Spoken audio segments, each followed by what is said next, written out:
this was my child here, I would want to help that child through the struggles of gender dysphoria. Right. And many people have overcome this kind of confusion because the problem's in the mind, not the body.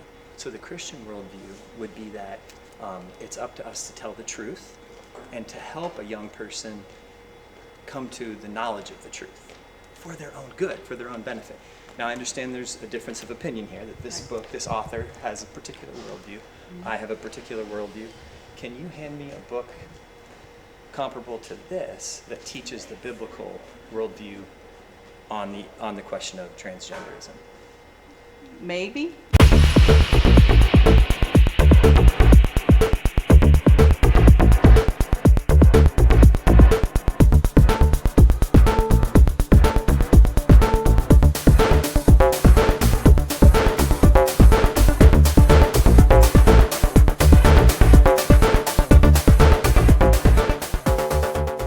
Welcome to Tearing Down High Places. I'm your host, Pastor Jeff, with Average Joe. Hi, Average Joe here. We are in Moorestown, New Jersey, and we are at the very first Sanctuary library in southern New Jersey. There's a whole bunch north of the Raritan River, and we're here to warn you about this. This is not good news, people. This is Moorestown, New Jersey, and we have another one that's set up in Pennsauken, a sanctuary library. And then Mount Laurel is voting sometime in the next several weeks. We're going to find out that exact date and let you know. It'll be in the show notes to also put in a sanctuary city. Sanctuary library. I said sanctuary city. It's like a book sanctuary. Yeah. So what are we doing here? So like tearing down high places. Today, let's just be TDHP. Because that sounds like more of a media outlet. Yeah, TDHP. And we're just going to run in here as we're going to be investigative journalists. We are journalists. We are. With TDHP, we're going to go in and expose what's happening. Correct. Which is the book sanctuary. What is a book sanctuary? Yeah, so apparently the American Library Association is pushing this throughout the country. And in the show notes, we'll have a link to that library as well. And what they're promoting is this idea that books are being banned everywhere, and there's a little sleight of hand that you pointed out. Yeah, I mean, the books you thought they were talking about were what? Yeah, they'll say like Catcher in the Rye and like just standard books that people are aware of. 1984. Yeah. What was To Kill a Mockingbird? Right. So these are not the books in the sanctuary, and that's what we're going to point out. The books in the sanctuary are all the top 10 that I saw on the list, and we'll include that. Yeah, you got to show a list of what the top 10 most challenged books is. Yeah. Well, we're going to go in and film them. All right. Right. So they're all LGBTQ double plus bad. Yeah. Yeah. So. Yeah. So the word pornography, graphe means writing. Right. And porn refers to sexual. Right. So it's books that are writing about sexual matters that are just inappropriate for children. Yeah. And it's indoctrinating them to believe certain things about sexuality. Right. So that's pornographic by nature, even if there's not pictures in the book. Right. Writing about sexuality and presenting that to little children is pornographic indoctrination. Right. So that's what we're against. Yeah, we got to be against that. Yeah. And the sleight of hand. Again, we were looking at a sleight of hand last week's show. Yeah. And I think we're looking at a different type of sleight of hand. And the average Christian doesn't even know this is happening. Right. I mean, this is happening. This has been happening for a while in North Jersey. There's probably 15 or 20 libraries that I saw on the website link.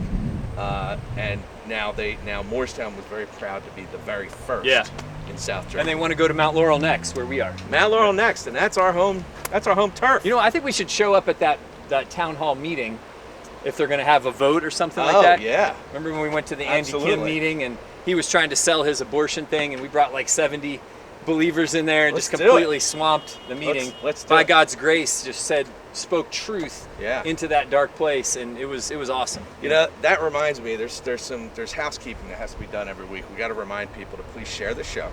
Yeah. Right. Share it on YouTube. Share it on Rumble. It's rumble.com/TDHP.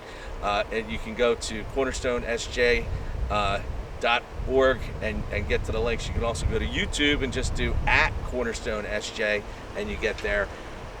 Also, these libraries are under attack. Yeah. absolutely. This is the libraries. Why, Jeff, why do you think the libraries are so key to this agenda? Well, it's a collection of books. That's what a library is, and that's how you indoctrinate people into a worldview. So we have the ultimate library. The word Bible means library. It's a collection of 66 books that are God's point of view, and they are from God. And there are many other books written that support that worldview, right? So that's the Christian worldview. But there's a competitor worldview that the libraries of this world are promoting, and that is secular humanism at this point in time in our country's history. So that's what we're up against. It's a battle to train, to indoctrinate, to teach doctrine to children. And the libraries, are they an extension of the school system? Because the school system is the other thing that we've... Yeah, they're funded from the same source, the property taxes of the citizen, and they walk in lockstep. Oftentimes, class projects in schools would involve getting books from the public library. They're intertwined in that way. Yeah. What would you say to the argument that we need free speech in our libraries, and that's all they're doing is protecting free speech? Tim made a great point. Tim, what was your point about why even have a children's section if you're going to say that it's a free speech issue? If someone was mad that someone shouldn't control what other people read, then why label something as a children section if you're going to say this is for children and this is supposed to be for children? Right. You're doing the very thing that you're saying that we can't do. Right. That's the way I looked at it. Yeah. And obviously it's only natural and good and reasonable that you put certain content in children's sections and protect children from other things. They themselves know that, why they have a children's section. Why so there's a children's what is section. their argument? How can this be a freedom of speech We agree issue? there should be a sorry to cut you off. There should be a children's section. There should be a children's section, and we want that children's section to be protected. That's why there's a children's section to begin with. Yeah. That's kind of the main point. Freedom of speech isn't just carte blanche that you can yell fire in a theater, and that every manner of speech is protected at all times. There are some things there are decency laws in our country. You can't just put on pornography on television, right? And in the same way, children's books should be protected from that kind of content. It's actually a simple idea. Very. And there's people out there that would rather see a child pick up this pornographic book than the Bible. And that's why we're here. That's the problem. The Bible should be read, whether you do it in a children's way, but I'd rather see a kid pick up the book out of the Bible, read that, than whatever crap they have on the shelf right now for this sanctuary. Yes. Let's go. All right.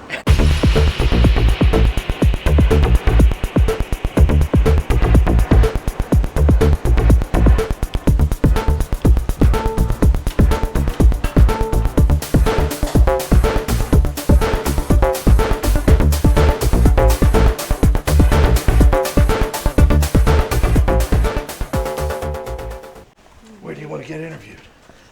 Anywhere. You're gonna do it. Hey! How are you? I am doing all right. How about you? Better than I deserve.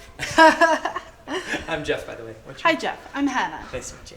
And what's your name? Joseph. Hi, Joseph. Nice to meet you. What organization do you guys? It's called TDHP. What's that? It's a podcast. Oh, Mount cool. Laurel. Yeah. I love podcasts. Mount Laurel-based podcast. Do you Nice. do you Big want? time. We don't want to be too loud. So do we have a room we could sit in or a place to sit to interview you, or do you want to do it right here? I was gonna say I actually have to stay You at have the to sit desk. there. I'm the only Oh, that's one. fine. All right. So let's just chat.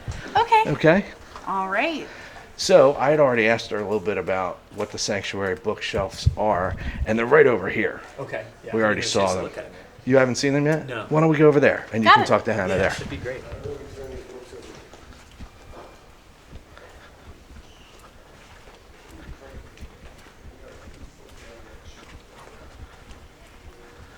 Okay, so this is sanctuary. This is the whole library is technically a book sanctuary. Okay. These are just some of the most banned books throughout the country. Okay. Some of them will surprise you, like Animal Farm and Catcher in the Rye. Yeah. Okay. How about the other ones you were telling me about? Okay. So Genderqueer, right there. It's a graphic memoir. So it basically talks about this person's life as somebody questioning their gender. And obviously LGBTQ issues are a hot button issue right now. So that's the reason that one's banned. Also, the reason that one's banned is because it shows diverse family types. just like a family with two dads or a family with two moms. And obviously LGBTQ. Again, people don't like that. I am Jazz. She's the trans icon. So people don't like that. The fact that she was born a male and now lives as a female because she is a female. Diary of Anne Frank is another one. Why is that bad? So that one's banned because there is actually technically some explicit content at some points. Really? Like Anne fantasizing about romantic things. But I mean, she's a teenage girl. What do you expect? So the Satanic Verses is another one.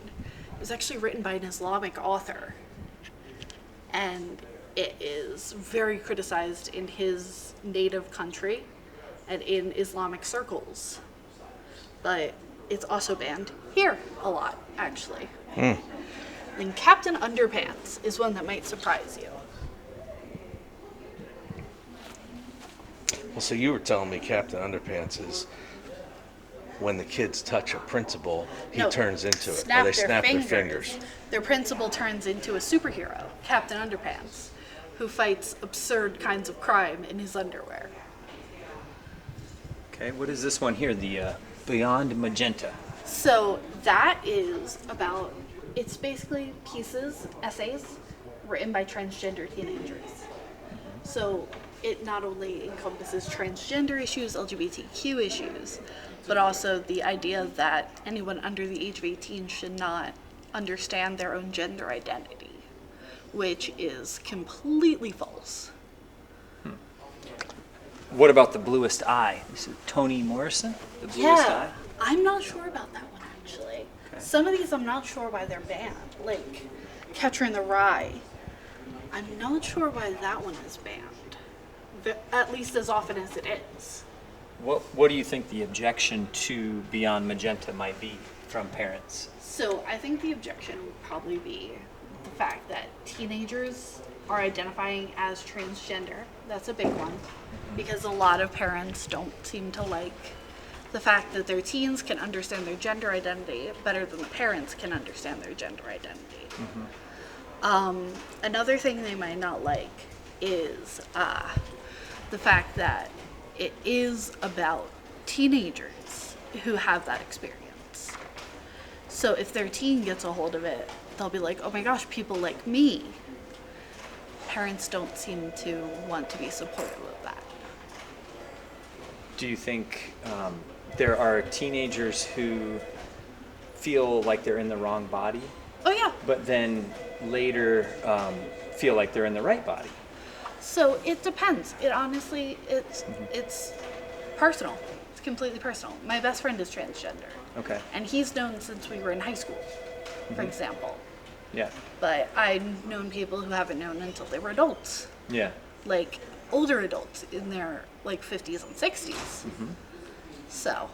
Yeah, there was a woman who, when she was growing up, she felt like she was in the wrong body.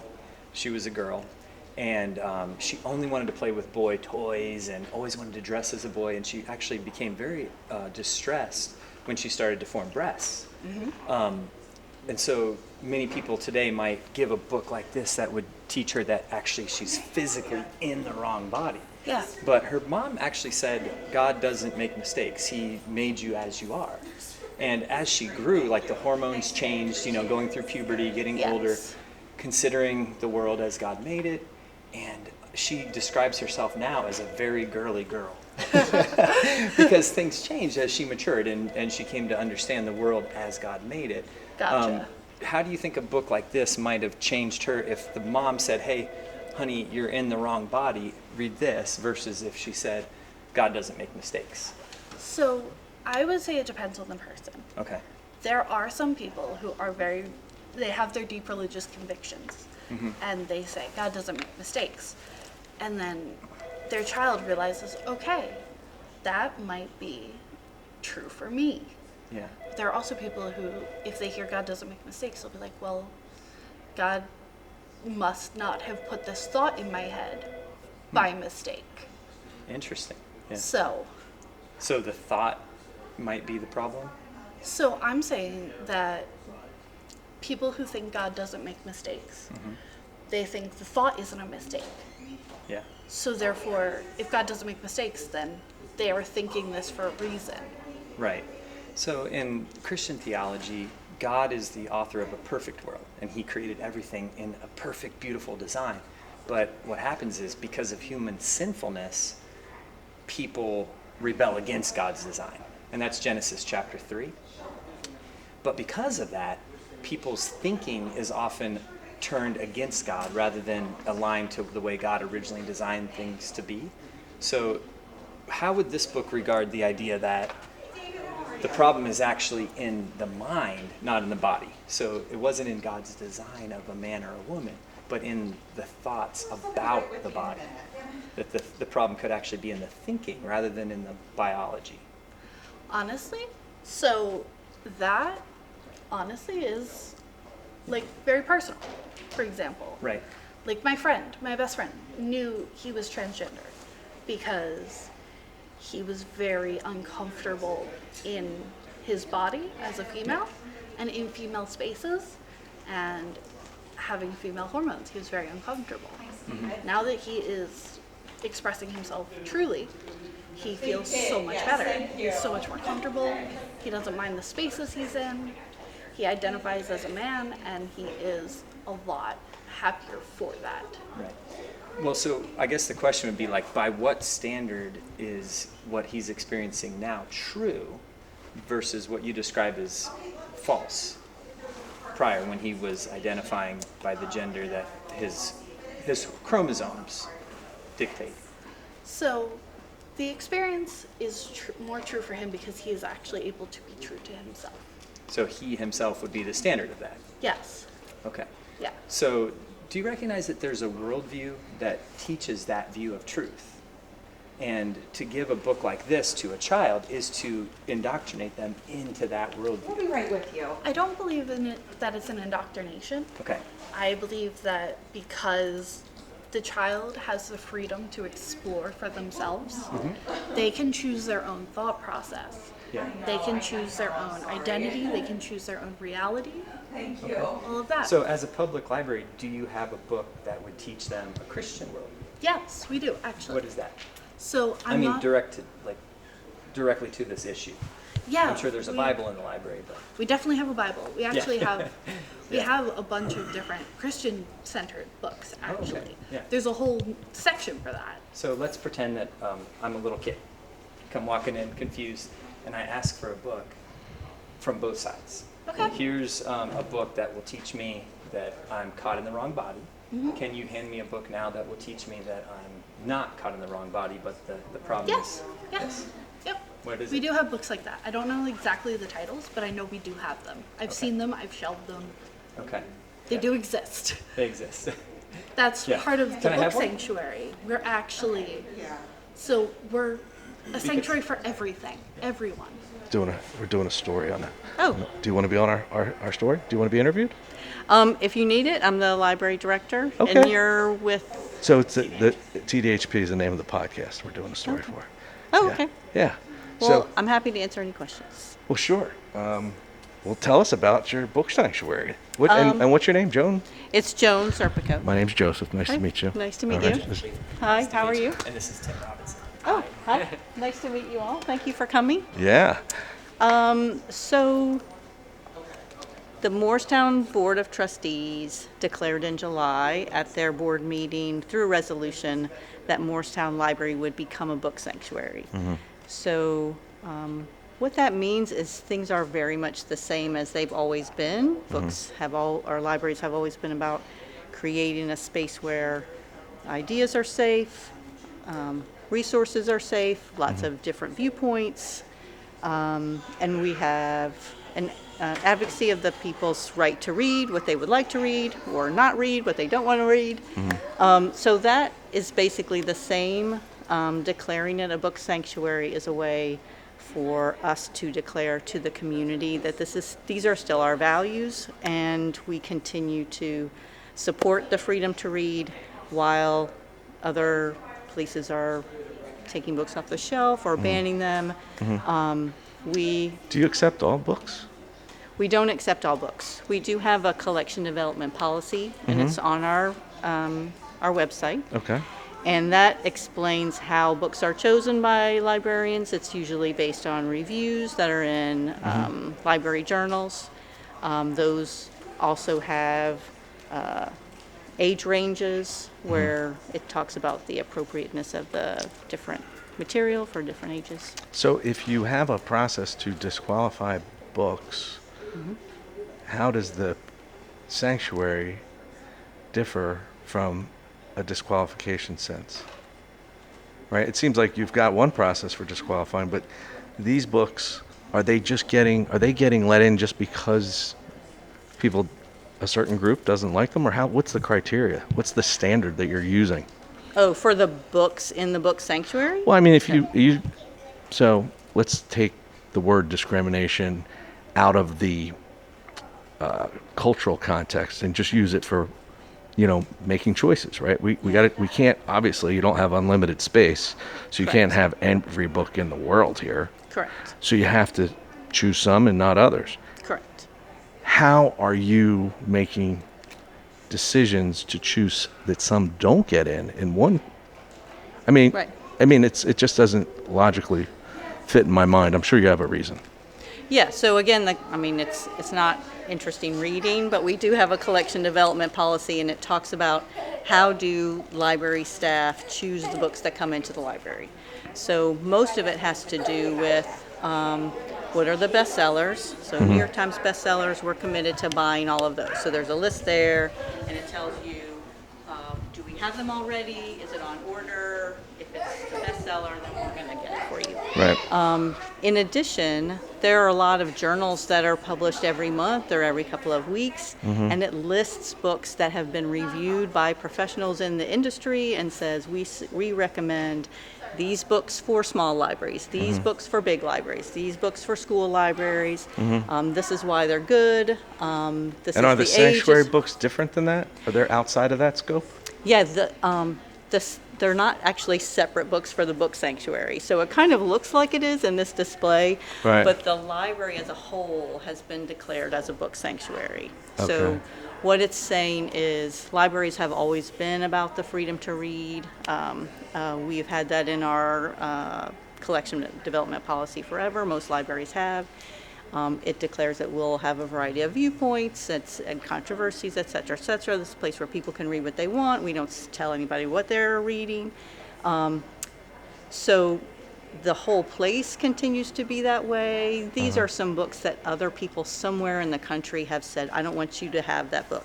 Not us specifically, but have gone to some library and said, I want you to take that book off the shelf. Is it because it was paid for with taxpayer money? Is that the idea? Is that why they're asking it to Yeah. be taken off? In most cases, people will want it taken off the shelf because it's not in tune with their own values. And so it makes them upset that it's available for other people to read things that aren't consistent with their values. And we totally get that. We also get that your neighbor has different values. We all have different values. Right. So, it's here. Read what you want. Don't read what you don't want. Yeah. The reconsideration form, that's the form at the end of the collection development policy that says, I don't like that you have it. Because not all books are good. Not all books should be in a library. Like you said, there's millions and millions of books. We don't have them all. What kind of books do you consider bad that you wouldn't put in?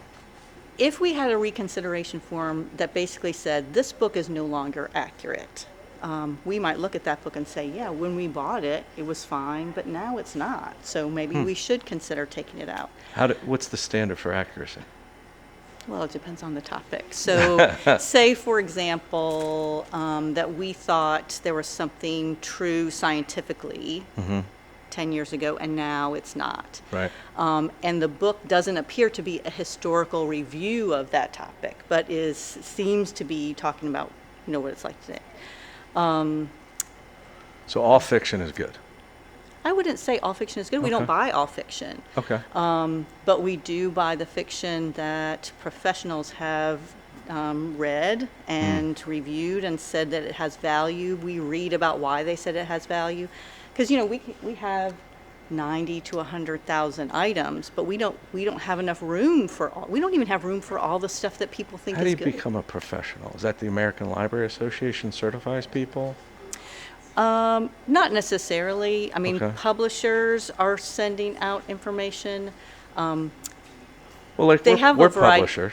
We have a very small budget, though, but we'd be glad to recommend books. Yeah, well, book publishers are going to send their own thing, so we Yeah. understand that they're trying to sell their product. Yeah. But there's a process by which, if their name is associated with it, they may. That's kind of a filtering. Jeff's actually self-published 11 books. Oh, congratulations! Thank you. Very nice. Let me ask you like a more concrete question, Yeah. more specific example. So if this young person here walked in this door and was looking for information in a nonfiction sense and opened this book, and I just opened it at random, and learned that a person can be anywhere on the line, or it's like a spectrum, and you can be anywhere on the spectrum, right? This would be a teaching as to gender identity and that particular question.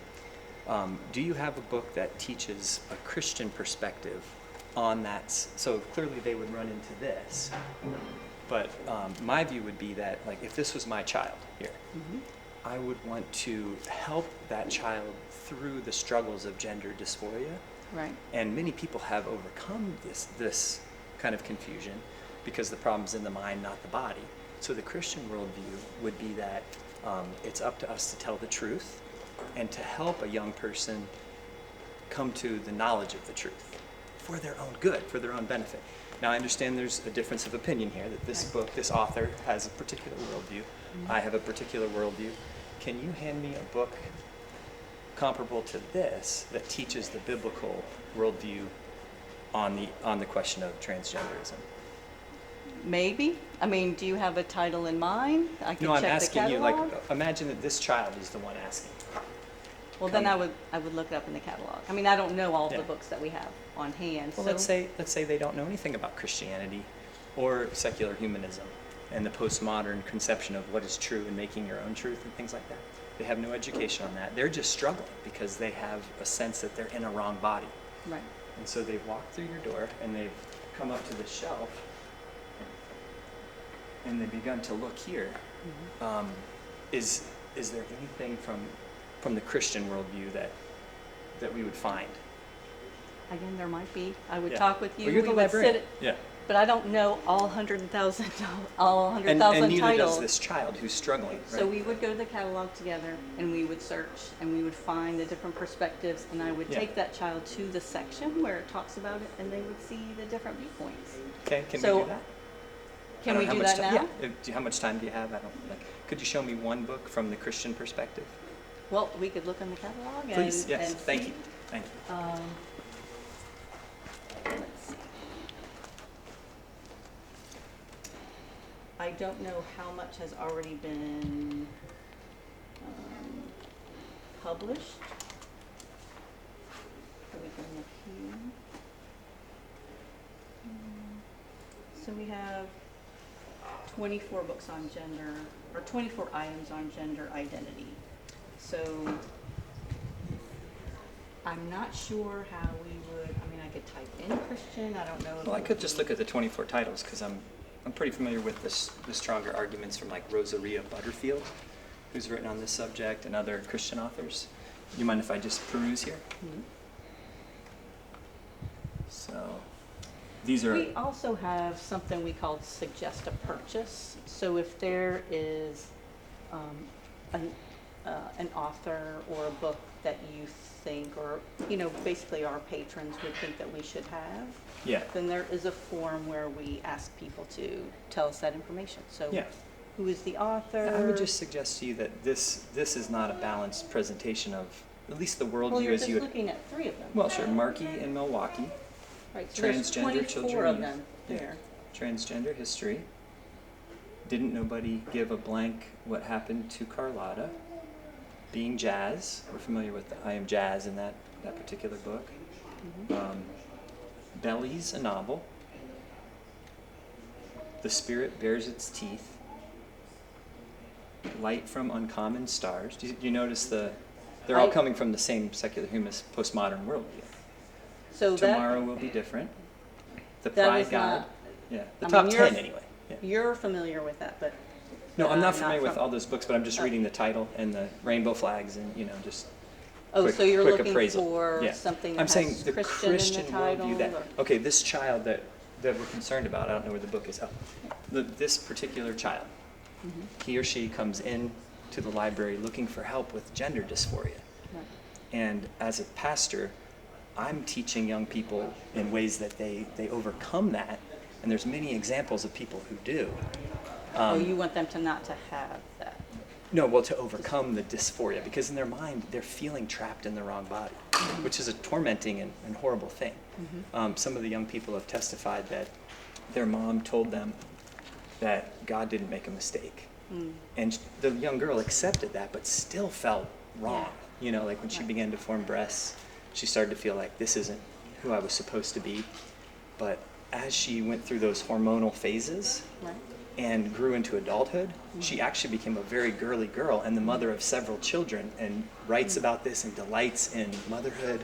Right. But if she had been given like some kind of chemical to stop puberty, Right. she would never have born children. And that's what these 10 books would coach her to do. Because it's a new phenomenon. You realize it's a newcomer on the scene Right. for thousands of years of history. And it's only because of modern technology, the ability to introduce testosterone into a female body or to perform a surgery to remove genitalia. Like these kind of things are a modern phenom. They're not time tested. Well, I would suggest if, once you look at what we have in totality, if Yeah. there's something that you would recommend that we add, it's. Well, this is called the top 10, yeah. Well, it looks like there's actually 108, but Yeah. there is something, And please do give me one. I'll wait. It's fine if you have one. I don't know all I could these recommend by hand. Rosaria Butterfield. She was a Syracuse professor and a lesbian who has written several books now, having become a Christian. Okay. so- James White, Bodie Baucham. There's many others that have written. I could give a list. I can email that to you. Yeah. Let me get my card. Yes. And then you can send them our way. We Yeah. can. What we basically do for suggested purchases, also look at the reviews, and then if it kind of passes that screening that we do for all books, then we add Yeah. it in. So it's right over here. Okay. Yeah. I was kind of in a meeting. Is there anything else I can help you with? You've been very helpful. Yeah, thank you Okay. so much for your All time. right. We do appreciate it. Thank you for coming. Thanks, Jeff. We do Come want back you to- anytime. Absolutely. We do want you to be aware that many of the constituents in Moorestown and people who attend churches and Yeah. are taxpayers True. hold to the Christian worldview. Yeah. And it's probably a 50-50 sort of split between the secular humanist kind of worldview. But we would say that there are some books, even if it's differing from us, it might become inappropriate. So books that depict sexual acts or even describe them in words can be pornographic through language, even if not through pictures.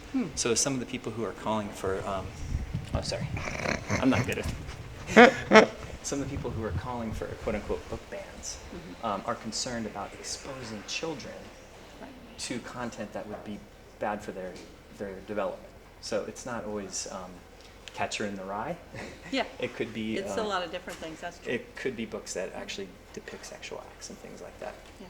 So there's actually Joe's provided a top 10 list of the most commonly censored books or where submissions have been made to libraries, and actually Catcher in the Rye is not on that. I do Yeah, believe these are not this- the top 10. No, They're the genderqueer one and this one about blue eyes. the bluest eye. The Yeah. bluest eye, that is one of the ones. Right. But we think for good reason. So, yeah. So I understand. thank you for hearing us. Yeah, Yes, we do and I appreciate look you. forward to your list. I will send you, yes, a Yeah. list of books that we could put out here. Is this catalog online too? It is, yes. Okay. So if you go to the library's website, right at the top, you can search the catalog with whatever terms you'd like. Awesome. Yeah. Great. Yeah. Thank you, Joan. Thank you. Very kind of Appreciate you. it. Thank you. Thank you. So, but you know what? Really nice lady. I'm grateful we got to talk to both people, and they sound like we can work with them and do some good. So, they might be. Heck, we might get your books on the shelf. I think that's what we should do. Recommend your books. Yeah, there you Faith go. is not blind, to be the one. Faith is not blind. Did you talk about this in one of your 11 books? No. Maybe that'll be book number 12. Big. Book number 12 coming out soon. Now that we can get you in the library. Yeah. That's good. All right. I guess we're done. All right. When you see a brother down, lift him up. You see a high place, tear it down.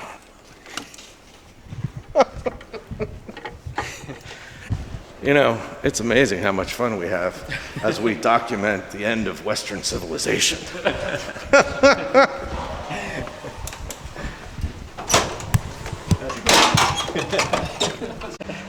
All right, little post-show, little post-game. We were in there.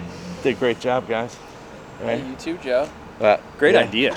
Yeah, well, Just go Yeah. to the high place. just find the high place. They find us, Yeah. you know? Like I said, though, it's amazing how much fun we have documenting the end of Western civilization. It really is. You walk into that, what's different about that and an indoctrination camp? Nothing.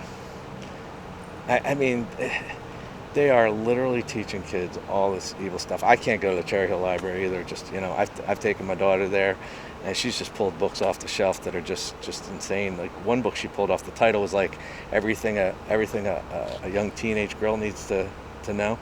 Guess what it was about? Or no, guess who it was written by? You have to tell us. Margaret Sanger, Oh, murderous, racist, The founder. eugenics. the founder of. Oh, she just gave us the bird, I think. I think she gave us the finger as she walked by. Par for the course. That's okay. Yeah. Hey, love your enemy. Yeah. So, where was I? I was talking about Margaret Sanger, founder of Planned Parenthood, man. Yeah, and just like 3 other books, and then we gave up. We're just like, no need. Yeah. Yeah. So it's a shame. We should talk to the old Haddon Heights school about maybe helping them with their library now that they're not going to have a school. Why would they need a library now? To have kids go on the weekend. I don't know. So they get start a public library there? We should. Yeah. I mean, we should do We should something get with that their books. library. We Create should a have, library somewhere in town. we should have a fundraiser to get that library going. What we need is a parallel economy. Christian parallel economy. Everything. Yeah. Everything. We need a Christian library somewhere in this area. Especially Like, There isn't searching. one close around, No. probably. No. Heck no. All the Wouldn't that be bookstores. great though? Just that you could send your kids and you know that the books are safe for them to just explore and find. Well, yeah, it's funny. We used to criticize at least I did, the local Christian bookstores for having so many liberal Christian books. Yeah. And now those bookstores aren't even here. They're all gone. Yeah. They're Sunshine, Christian store. Gone. Yep. Gone. And then, I tell you what, thinking about just this podcast, and thank you everyone who's out there sharing it with people. We know you guys do share it a lot, but isn't it interesting that the only time we get a bunch of hits is when we are talking about another Christian? Paul Tripp or Paul Alistair Tripp, Begg, Alistair whenever they Begg. compromise, yeah. Anytime we document internal Christian compromise, which is we should do, instead of the culture. Anytime we talk bad about the culture, man, Yeah. nobody sees the podcast. YouTube's on to you, Joe. It's on to you, buddy. It's on to all of us. We're still fighting the power, tearing down the high places, one high place at a time. One Changing high the world place that at a way. time. Yep. Yeah. I think the answer is for godly Christians to have as many kids as possible, raise them in the Lord, and let the culture of death peter out. Yes. Yeah. Because if you're all about abortion and changing your gender and sterilizing children, Yeah. that's the end of that population. Yep. That doesn't go anywhere. No. So it would only take one generation for us to win this culture war. Actually, I saw some statistics. There was a guy on Cross Politic that said it would be 2 generations. 2 generations. And the problem is, and we should have been able to do that many decades ago, the problem is public schools. If we took Yeah. the kids out of public schools, Yep. because, I mean, there's no other reason for them to go off to college and lose faith in Christ. But they do. At massive percentages, like 80%, I think. Yeah. Is that am I wrong on that? Or I don't know, but Yeah. Beamer and Answers in Genesis, they did some stats on it, already gone, that many of these kids were already believing secular worldview before they went off to college. And Right. college was just like the nail in the coffin. They were sort of going Right. through the motions in high school. Right. So that we got to hold on to them and give them the Christian biblical worldview Yeah. while we still have them. They might have accepted fire insurance, but they weren't ready to Yeah. to They didn't die understand for the Christian truth. ethics. They did, yeah. Certainly not ready to die for the truth. Yeah. Right. The poor young lady that we just spoke to earlier today probably didn't understand how postmodernism formed her view of truth. Right. That truth is just relative. You create it. It comes from within. Yeah. That's a philosophical preconception that she's imbibed Correct. from the culture. Yeah. Whereas truth actually is objective because there is a God Right. who made things as they are. Right. Well, that's why they don't see a problem with having multiple sets of morality. Right. And if we don't have one set of morality, how the heck are we supposed to have a library together? Right. Yeah. There's no way. Well, the main librarian there, had to admit this idea of our perspective having a voice and a seat at the table. Yeah. Now, the truth of it is it was 24 for 24. It was all leftist propaganda. Yeah. And the Christian worldview had 0 seat at the table. But by her worldview, she has to allow us, the same room at the table. We need to have Christian books side by side with these secular books. I bet you she's a gray or blue church goer, and she's thinking we're like Westboro Baptist. Oh, yeah. Yeah. You know? Yep. Which we're not, by the way. Are we? No. Okay, good. Westboro Baptist. Yeah, just don't check. Go past the labels, people.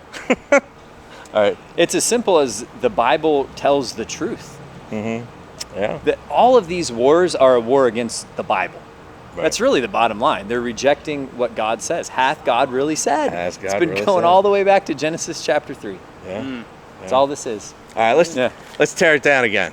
No, I'm not gonna. We're gonna tear it down. No, we gotta in keep there. that. We're That gonna was our keep best that. one ever. But we came out and we went in. That's fine. We'll figure it out. Yeah. All right. This is how you pick a brother up. Yeah, help 'em up. There we go. Pick me up, man. Pick me up. Ah! Oh, man. He said, "You're too heavy, average Joe."